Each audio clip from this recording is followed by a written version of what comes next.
Hi, Mark here from America's Unhandyman's channel. I'm going to do a quick tool review here.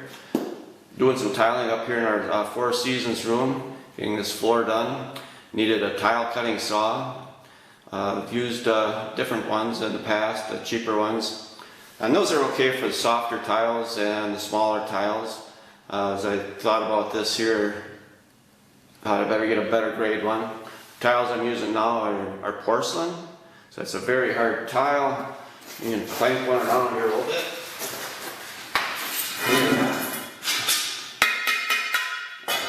See how there's no thudding there, it's kind of a ringing sound. So I better get a fairly good quality saw. I bought this RIDGID 7-inch on the job saw. And I'm very happy with it. It's built quite well, nice and sturdy, strong.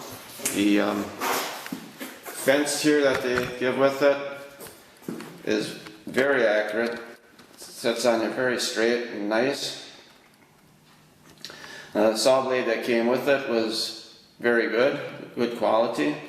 I've changed it out since, bought another one. Don't chintz on these saw blades if you're sawing hard tiles. You want to get a good one. This one I got in there now is about 32 bucks. You can get them down to 12 bucks. I bought a 12 bucker, and because that's what the store had, and I went to, that didn't work out too good. I did a few tiles and it's kind of chipping them a little bit. So anyway, very happy with this saw.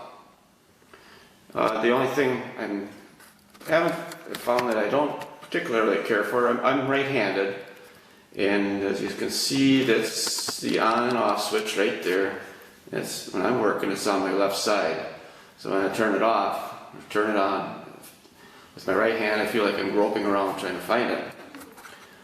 I'm going to cut a little bit here, show you how this fence works. Fence works real well. Put it on either side of the saw. Get it on this side now. Put it on that side, you loosen this up, it slides out. You take your little knob here, turn it around. You swing this all the way around, and it just slides. Hope you can see that. Slides right in there like that. And lines it up. Tighten that down.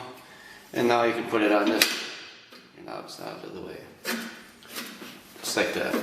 Another feature on this one is you put your water under here. That's where your well is, your water well. And this plate, you can raise that up. There's two areas, one for 45 degrees and one for 22.5 degrees. So far I haven't used that. Probably won't be. But if you need to cut that on the edge of your tiles, if you put them around a wall, you might want to do that. Goes in there quite easily. And we'll just put this up to the 45 degree. And you can see how that sets. If you want to put it down to 22 degree, you kind of fold these in a little bit to get it under that shelf. And then back over. And there you go, 22 degree. Like I say, I haven't used that yet, but I suspect it works just fine. So, put that back. Got a tile here ready to cut. This is a small cut here, but we're going to have plenty of room here. Let's show you the tile I'm using. Stay that up there. Now here's one thing about this. This is a 8 by 31 inch. It's got the board look to it. Not that it's a boring tile, but you know what I mean here. And so this saw here would be good for probably like the 16 inch, 18 inch. I think even up to the, I think to make them up to 20 inch. On these tiles I'm using here, eventually I'm going to get to where I can't use the fence. I'm going to have to freehand it.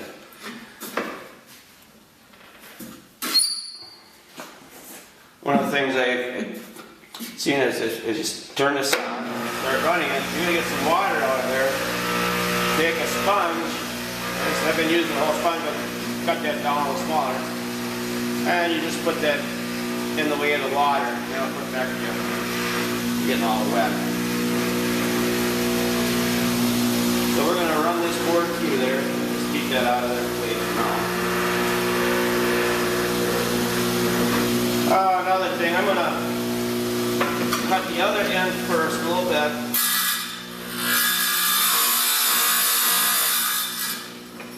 Put a little cut there. When we come up on that from the other side, from the other way, that'll prevent this corner from chipping out.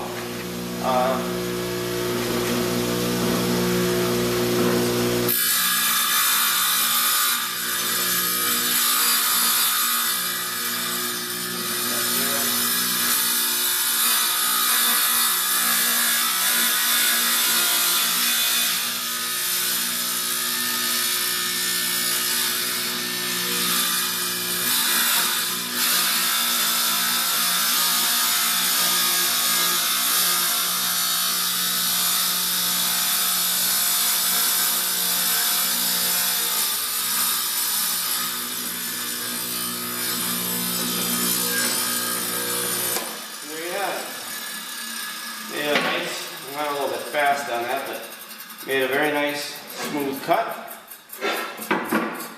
You heard it running, jog down hardly at all. A little bit there when I pushed it a couple times, but good strong motor.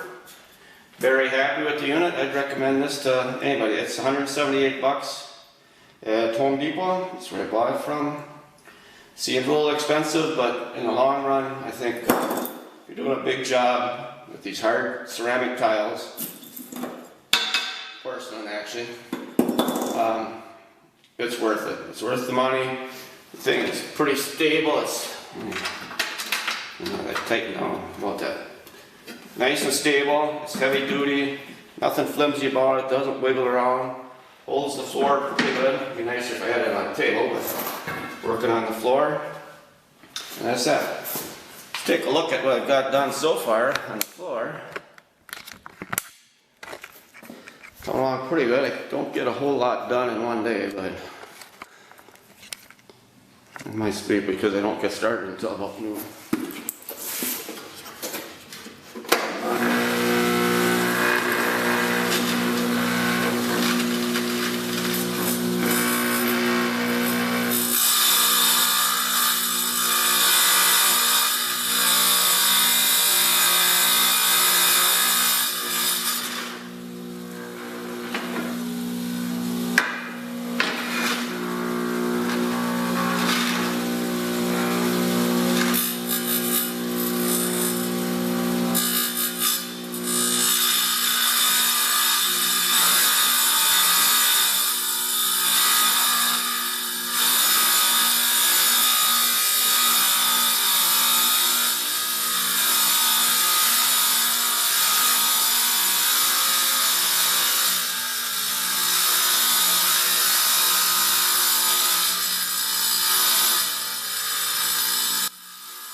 See the lines that I'm pointing to there? Those are not original to the saw table. I drew those on using a square against the fence. Between those lines and the line I have drawn on my tile gives me a good visual reference for cutting that tile nice and straight. As you can see, the tile hangs over both ends of the table, and I am unable to use the fence to cut the board. So with a good eye, a steady hand, we can get a nice straight cut.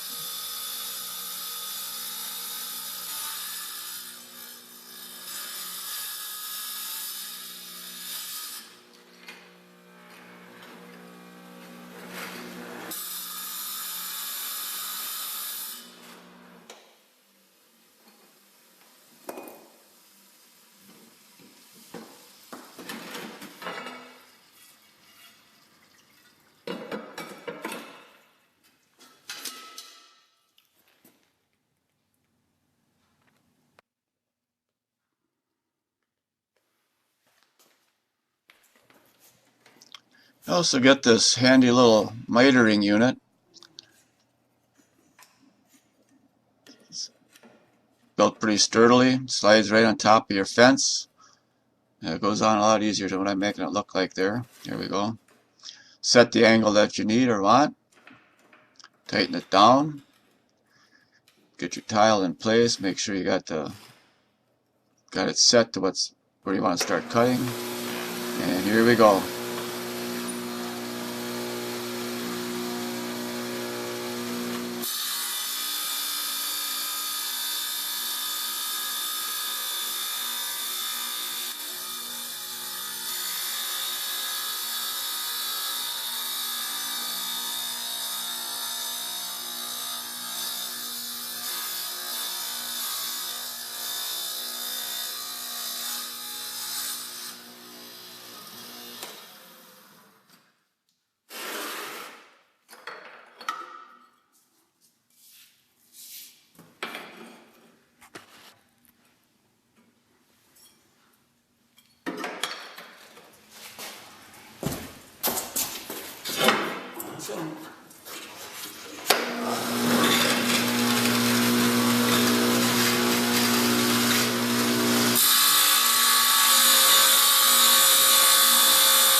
Yeah, take a little look at our finished floor. Got it all in. The tile is Chalet Bianco. It's made by Cerdisa, and it's a Italian tile, porcelain. It's about $6.35 a square foot is what I paid for it. It looks very nice, I think.